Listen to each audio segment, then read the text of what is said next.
नमस्कार दोस्तों, आपके सामने बेटा एक बेहतरीन कॉन्सेप्ट लेके आए हैं, उसको आप देखिएगा। सवाल इस बात का नहीं है कि मैंने आपके सामने एक क्वेश्चन दिया बेटा, तो नॉर्मल सा सवाल है, आप इसको लगा देंगे। लेकिन सवाल ये है कि अगर इस टाइप के सवाल थोड़ा सा घुमा देता है तो आप ऐसे प्रश्नों को गलत करके आते हैं। जैसे मान लीजिए हमने आपके सामने एक सवाल दिया, एक क्वेश्चन दिया बेटा, अगर आपसे मैंने कहा यदि एक्स अपॉन में वाई, मैं आपसे 3 सवाल पूछ रहा हूँ, एक्स अपॉन वाई ये बराबर मैंने दिया 5 डिवाइड बाई 3। फिर मैंने आपसे यहां से पूछा 3 क्वेश्चन आपके सामने रख रहा हूं, देन फाइंड आउट आपको क्या करना है, आप उसे देखिएगा। 3 क्वेश्चन लिखना हो, आपके सामने पहला सवाल मैं रखा x square plus y square, और अपॉन में बेटा मैंने लिख दिया यहां से एक्स स्क्वायर माइनस का वाई स्क्वायर। एक क्वेश्चन तो आपके सामने ये रख दिया। दूसरा सवाल मैंने आपके सामने ये रख दिया कि सर ये बताओ एक्स स्क्वायर प्लस पे वाई स्क्वायर, और ये अपॉन पे मैंने यहां से लिख दिया, मान लो 2xy लिख दिया। तीसरा क्वेश्चन मेरे बच्चे मैंने आपके सामने ये रख दिया कि एक्स स्क्वायर माइनस का वाई स्क्वायर, और अपॉन का मैंने कर दिया 5x। सपोज करो ये सवाल मैंने आपके सामने 3 क्वेश्चन रखे हैं, और अक्सर ऐसे क्वेश्चंस को बच्चे गलत करके आते हैं। मैं आपको अभी समझाता हूं इसका क्या मतलब है। उनके मन में बस एक बात आती है कि सर जैसे जैसे जैसे यहां तुरंत वो कहते हैं सर x बराबर हमने 5 ले लिया, y बराबर हमने 3 ले लिया, और वो यहां लाके रख देते हैं। तो आप कहेंगे x की वैल्यू कितना 5, 5 स्क्वायर बेटा कितना होगा 25, और 3 के स्क्वायर कितना होगा, आपने कहा 3 के स्क्वायर हो जाएगा 9। डिवाइड बाई तुरंत कहेंगे सर ये देखो 25 माइनस पे 9, उनका आंसर हो जाएगा 34, और डिवाइड बाई हो जाएगा 25 से 9 घटा देंगे 16, यानी आप सीधा सीधा बोलेंगे सर ये 17/8। पहला आंसर वो इतना करेंगे और निकल जाएंगे। फिर उनका वही हैबिट पड़ा होता बेटा, फिर दूसरे सवाल को आप वो करेंगे वहां पे डायरेक्ट लिखना हो बेटा, इसकी वैल्यू क्या होगा 25 9, वो कहेंगे सर 34 हो गया, या पूरा ही लिख देता हूं, ये हो जाएगा 25 और प्लस पे हो जाएगा 9, डिवाइड बाई में ये क्या होगा 2 इंटू के, आप कहेंगे 5, और y की वैल्यू कितनी, उसने कहा 3, तो 25 9 हो जाएगा 34। मेरे बच्चे 34 बटे में 5 ये 15 दूने में 30 हो जाएगा, यानी वो तुरंत कहेंगे सर इसका आंसर हो जाएगा 17/15। फिर वो बहुत प्रसन्न होंगे, कहेंगे सर ये भी तो आंसर मेरा सही है। जब तीसरे की बात आती थी यहां भी उसे मन उनका वैसे ही बढ़ा रहेगा।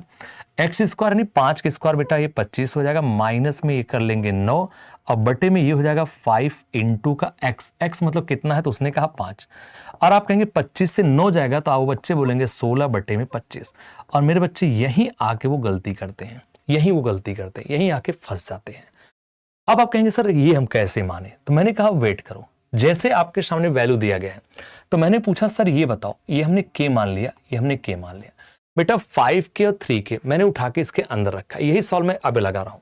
ये हो जाएगा 25 के स्क्वायर हो जाएगा, अब प्लस में देखो 3 का हो जाएगा 9 के स्क्वायर, डिवाइड बाई कितना हो जाएगा, वो कहेंगे यहां से हो जाएगा 25 के स्क्वायर हो जाएगा, 25 के स्क्वायर, माइनस पे हो जाएगा 9 के स्क्वायर, ये बराबर क्या 25 9 कितना होता है 34, बेटा 34 के स्क्वायर हो जाएगा, और डिवाइड बाय कितना 25 9 वो कहेंगे 16 के स्क्वायर। यहां पर आप देखेंगे के से के गायब हो जाएगा, ये हमें कितना मिला 17 का वो कहेंगे 8। तो फिर बच्चे कहेंगे सर ये बताओ यही आंसर तो मेरा भैया, मैंने कहा ठीक है। सेम कॉन्सेप्ट यहां लगाएंगे, यहां से भी आंसर उनका वही सेम आएगा, सेम आंसर मैच करेगा, हमने कहा ठीक है। लेकिन जब मेरे बच्चे तीसरे सवाल की बात आती तो यहीं आके वो फंस जाते हैं। थर्ड की बात अब कर रहा हूं, ये मैंने फर्स्ट की बात किया बेटा, सेकंड सेम एज है, अब मैं थर्ड की बात करता हूं। थर्ड में उसने क्या लिखा है एक्स स्क्वायर, तो आप कहेंगे सर ये हो जाएगा 25 के स्क्वायर, माइनस का हो जाएगा 9 के स्क्वायर हो जाएगा, अपॉन में ये देखो 5 इंटू पे एक्स की वैल्यू कितनी है 5 के, ये हो गया 5 के, जब इसमें से घटाएंगे 25 से 9 जाएगा 16 के स्क्वायर, और डिवाइड बाई कितना है तो आप कहेंगे 5 25 25 के हो जाएगा, 1 के बेटा यहां से घट जाएगा, तो मुझे मिला कितना 16/25, और इंटू पे क्या है तो उसने कहा सर ए। यहीं पर आके वैल्यू फंसती है बच्चे।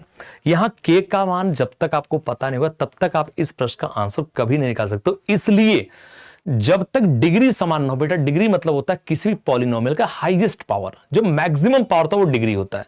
आप यहां देखेंगे देखो डिग्री कितनी है 2, मेरे बच्चे यहां कितना है 2, दोनों डिग्री समान है। आपने कहा अगर डिग्री समान है तो हमें के की आवश्यकता नहीं, हम जो वैल्यू एक्स है उसको हम 5 मान के, जो वाई है 3 मान के डायरेक्ट आंसर रखेंगे, मेरा आंसर निकल जाएगा। यहां भी आप देख रहे हैं मेरे दोस्त, यहां भी डिग्री सेम है, और यहां देखो एक और एक गुणे का साइन होता है, डिग्री आपस जुड़ता है, ऊपर भी 2 नीचे भी 2, तो यहां भी आंसर आप डायरेक्ट लगा सकते सकते हो। लेकिन यहां देखेंगे मेरे बच्चे, यहां डिग्री कितनी 2 है, यहां कितनी है 1 है, ऊपर डिग्री 2 है, नीचे डिग्री 1 है। इस कंडीशन में आप कभी भी डायरेक्ट नहीं लगा सकते, आप आके यहां आके फंस जाओगे। अब यही सवाल आपके सामने जो मैंने आपको दिया बेटा, इस सवाल को गौर से देखिएगा। सिंपल सा क्वेश्चन है, एक आप देखिएगा। आपने कहा कि a/b हमको दिया है, तो हमने कहा हाँ सर, ये देखो मैं इसे लिख सकता हूं a/b, this is equal to मेरे बच्चे 2/3 दिया गया है। अब यहां पर आप पहला कंडीशन देखेंगे, क्या ये डिग्री बेटा समान है, यहां भी डिग्री 2 है, यहां भी डिग्री 2 है। आपने कहा सर डिग्री ऊपर और नीचे, न्यूमरेटर और डिनोमिनेटर दोनों की डिग्री क्या है, समान। अगर दोनों की डिग्री समान है तो आप इस सवाल में डायरेक्ट रख सकते हैं। हमने कहा आप अगर k भी रखते हो, अगर मेरे बच्चे यहां k भी मान के रखते हो कि a की वैल्यू मैंने 2k रख दिया, b की वैल्यू 3k, यही उठा के यहां रख दो। a की वैल्यू 2 का स्क्वायर कितना होगा, आप कहेंगे 4k स्क्वायर, अब प्लस में b कितना है 3 का स्क्वायर 9k स्क्वायर, माइनस में बच्चे ab 3 दूने 6, ये होगा 6k स्क्वायर, और ये अपॉन में कितना हो जाएगा सेम एज इट इज, नीचे होगा 4k स्क्वायर, और प्लस में देखो ये 9k स्क्वायर है, और माइनस से मेरे बच्चे प्लस में 6k स्क्वायर है। सबको जोड़ घटा दो, 9 4 13 से 6 जाएगा, आप कहेंगे 7k स्क्वायर हो जाएगा।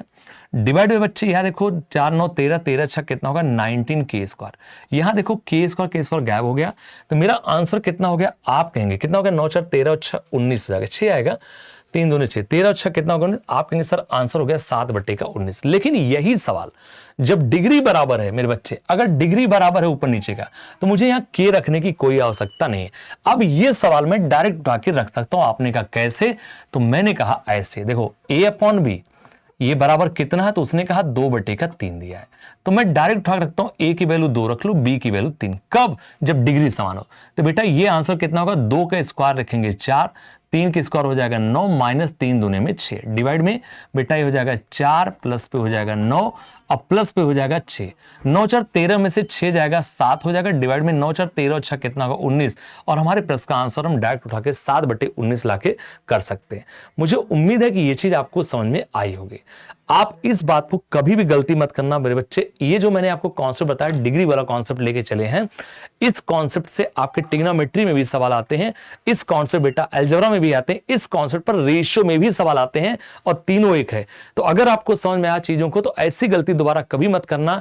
पहले आप अगर डायरेक्ट वैल्यू रखते हैं, डिग्री जरूर चेक करना, उसका डायरेक्ट वैल्यू रखना। अगर डिग्री बराबर नहीं है तो ऐसे प्रश्न तब तक नहीं लगेंगे जब तक आपको k की वैल्यू या कुछ स्पेशलाइजेशन नंबर या कुछ ऐसी कुछ वैल्यू आपको प्रेजेंट न किया जाए। तो मेरे बच्चे, अगर आपको अच्छा लगा हो तो लाइक और शेयर जरूर करना।